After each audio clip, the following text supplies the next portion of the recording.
Hey, it's next time. We're fighting him. Well, we're fighting the spider bots. Like, they did such a cool thing with him in Spider-Man 2. It was really interesting. Because he didn't look like the usual, like, fat dork. Yeah. Like, he was still a little hefty. Because, like, if you think about it, look up, well, you might like the... I don't know if it was before or after Superior Spider-Man. Do you know anything about that storyline? Where... That's the one where he switched brains with Peter. Yes, and took over Spider-Man's And took over Spider-Man's body, but when Peter's consciousness died, it flooded Doc Ock with Peter's memories, and he was so overwhelmed with how great Peter Parker was, he decided to live out his life as Spider-Man in his memory. Yes. What I was going to say is, assuming I'm thinking of the right one, the look for that Dr. Octopus is cool, although he looks... And I might be wrong. As in, when he's in Peter's body? No, when he's Dr. Octopus, either before or after he's in Peter's body. And I could always just be thinking of Ultimate Dr. You might. Octopus. There's so many different versions of Spider-Man villains. But the one I'm thinking of looks basically like a not chubby, like... I don't want to say techno-goth, but that's the word I'm going to use to describe him. Kind of like the goth Zarya skin. Yeah. Like, he's got, like, long black hair, and he looks He looks kind of weird and weaselly. What was the other thing I was going to say? So, like, Fat Dr. Octopus, whenever you look at him in the comics, he always looks like he's wearing, like, footy pajamas with his octopus arms. Well, and he's got that weird haircut that always looks kind of dorky. Like a dumb bowl cut? Yeah. Yeah. And, like, I like what they did in Spider-Man 2. Where he looked like a normal person. And, like, everything that they had him wear, like, made sense. Like, okay, he needed the goggles because initially he was working to contain the fake supernova or whatever. Yeah. Hold on. See? He's just flying there. Mr. Fantastic can't fly. But if he changes his molecular structure enough to be lighter than air... Then how does he maneuver around in the 3D space? He would just float upward. Well, he controls just enough to be able to, like, get heavier and lighter at the same time. Maybe he controls himself enough so that he can become really, really light, and then because he can control the insides of his body, he's controlling where and how much gas his body is releasing. So you're saying that... He's farting around. Okay. I wanted to make sure that's what you were trying to say. Yes. He's a methane-based superhero. Well, I mean, we need at least one. Speaking of superheroes with powers based in weird things, I learned today while I was looking up that apparently Captain Diabetes in South Park's The Fractured But Whole is not the first video game to feature a diabetes-ridden superhero. Yeah. And what was the first video game to feature a diabetes-centered superhero? Oh, I don't know what the game was. I just know that it was a guy named Captain Novolin, which I'm guessing is a brand of insulin. Didn't they have a bunch of, like, crappy comics selling out? Or no, maybe I'm thinking of the reverse, where, like, certain companies were trying to be cool, and so they're like, oh, look, it's Captain Fritos. Oh, like the, like Pepsi Man. Yeah, like Pepsi Man. Right. Yeah, that makes sense. I'm waiting for the Pepsi Man Marvel crossover. I hear he's going to be in Avengers 4. I'm waiting for the big crossover between Pepsi Man and the Coke Bear. That's going to be the good one. That'll be exciting. I think they pushed that off to 2021, though. Yeah, to make space for what? For the Sprite Kid? The Sprite Kid and the RC car. Wait a second. Is the RC car supposed to be like RC Cola? No, I got that, but is it like... It's a car. Is it like a shitty ripoff of that Need for Speed movie they came out with? Why would it be a shitty ripoff of a Need for Speed movie? Well, because this Need for Speed movie was terrible. Why couldn't it be a shitty ripoff of the Fast and Furious movies? Well, because we don't need any more of those, to be completely honest. What's wrong? I was trying to figure out what that machine is. It's a giant plug to go. See these three. Oh, okay. Yeah, I see it. Yeah, these three little dongles go over into these three buttholes. Yeah, the three little dildos are gonna. Yeah.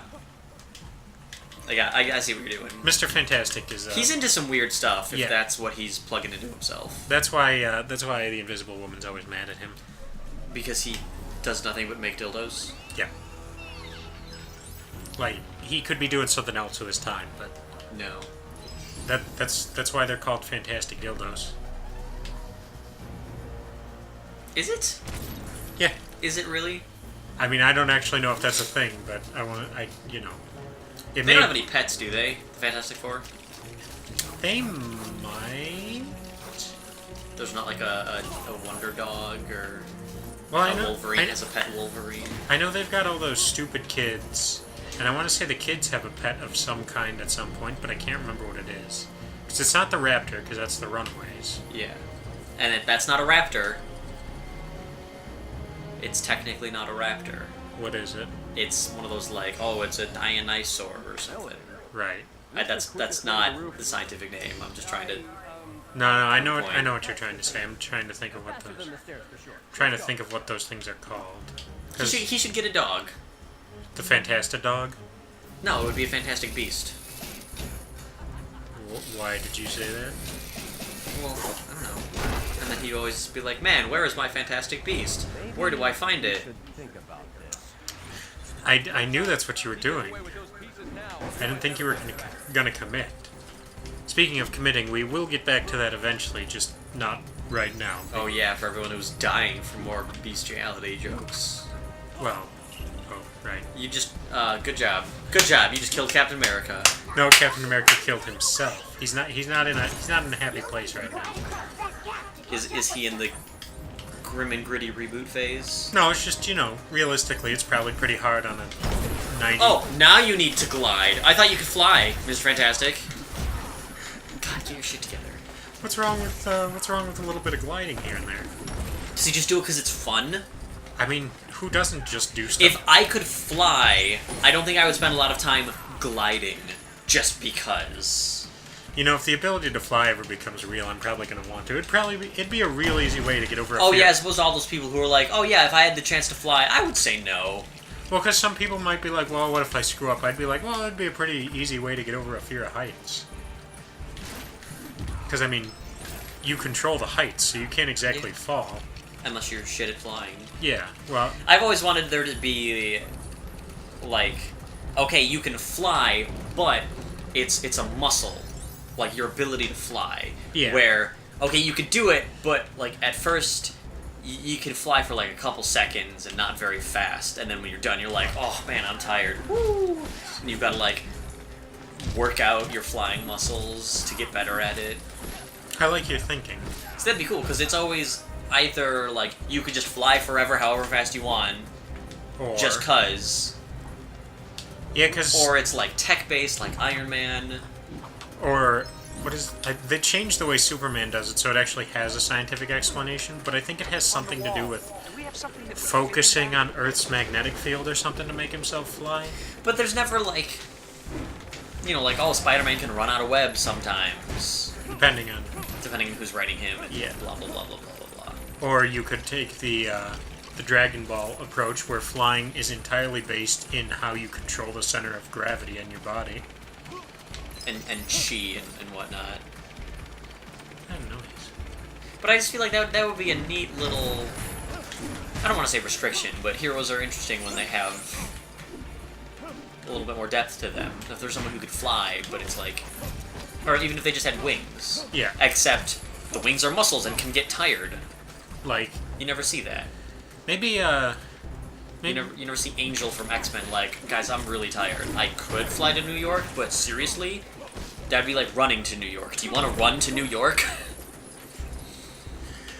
Maybe when I get all big and famous in the comic book world, as you know, that's going to happen. Oh yeah, of course. Well, that's you're waiting to release your original comics. Right. With before you hit it big. With my original characters. Yeah. Do not steal. Maybe I'm going to write a story about superheroes where their powers are used as though they were actual, like parts of them, and like not just.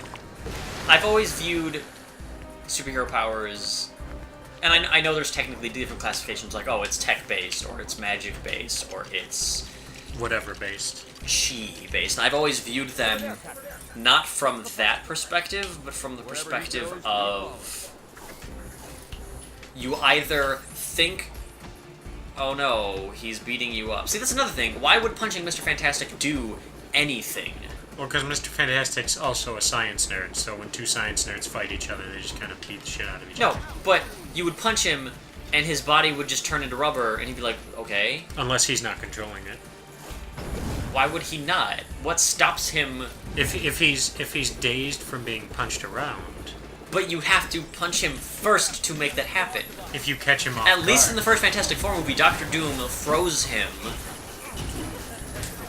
which was cool. Yeah. Anyways, what I was saying, I always feel like superpowers are kind of, you either think of them rationally. How can this rationally be explained, and what can you do out of this? And your power's like, oh, this is a cool way to use that ability. To a certain extent. Sometimes the Flash's powers work like that. Sometimes. Where it's like, okay, no, it would make sense that you could vibrate to a certain extent and kind of phase through things. You're applying the logic of your powers to use them in cool and interesting ways. Or there are I've always thought of them as like magic, where like, it doesn't matter how they work, they just work. You can fly. It doesn't matter how you can fly, you can just fly. Because if it mattered how you could fly, we could do interesting things with it. Which is... If you're flying because of air currents, can I manipulate the air currents? Can I bring you into a place where it's really, really cold so it's harder to fly? I liked that, and I know this is probably going to sound a little dumb. I mean, that's everything you say. But while it was still basically a magic you can just fly thing, for Man of Steel, the way they explain the ability to get his powers is kind of science-based, where he needs to soak up the sun's radiation. He needs yellow sun radiation because nobody on Krypton has power because they're under a red sun. Yeah. Well, I mean, that's still, it's semi there. They make a point of he has to be in the sun's radiation, but once he has his powers, he just has his powers. Yeah.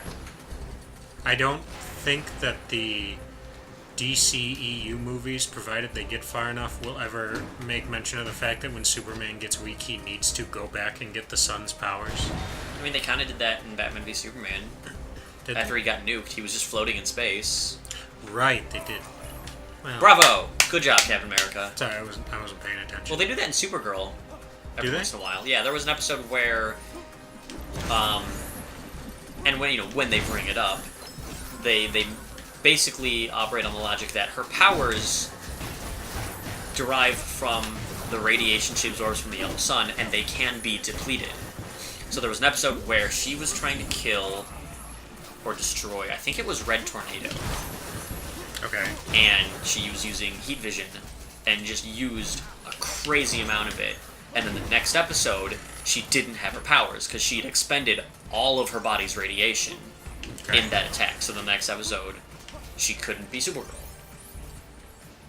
And there was a neat moment where she went to go stop a crime. Okay. Without her powers, and she was just hoping she could talk the guy out of it. So the guy had a gun and could have shot her, and it would have been really, really bad, but she managed to talk him out of it. It was a neat little thing. Do they ever, speaking of those shows, I feel like I read once that they don't do anything I don't want to say specific, but they don't outright show how the Flash recharges from his powers. And you might not remember, but I guess in scenes where they're eating together, Barry always eats a lot more food than everybody else. They do explain that, though. Do they? I think in the second episode, at the start of the episode, he'll do a thing, and then he'll get real tired, and he'll get, a headache. And then eventually Cisco's like, dude, you're burning through calories. You need to eat a crazy amount of food. So I'm guessing they've kind of skipped over that kind of stuff more recently because... they made a point of it in the first season. Because it would be Barry and Iris are leaving the movie theater, and he's just like, oh, that was great. Do you want to go get some food? And she's like, after the large popcorn you just ate, and we ate before the movie? And he's like, yeah, I've been jogging. Okay. But they also show that Cisco makes some kind of it's basically like a protein bar or whatnot, but he concentrates it so that it gives him a ton of nutritional value in just the one bar. So it does come up. So have they made those real? Have they made those real? Like, could I buy the Flash bar? I don't think you can buy the Flash bar. But I think the 90s is over, and they don't sell out as much as they used to. But I want to be the Flash. Cool. Why can't I be the Flash like the Flash is? Mr. Fantastic looks like he's got some issues he needs to work through. Does he? So how about we let him continue to destroy innocent people's property? Well, who says they're innocent?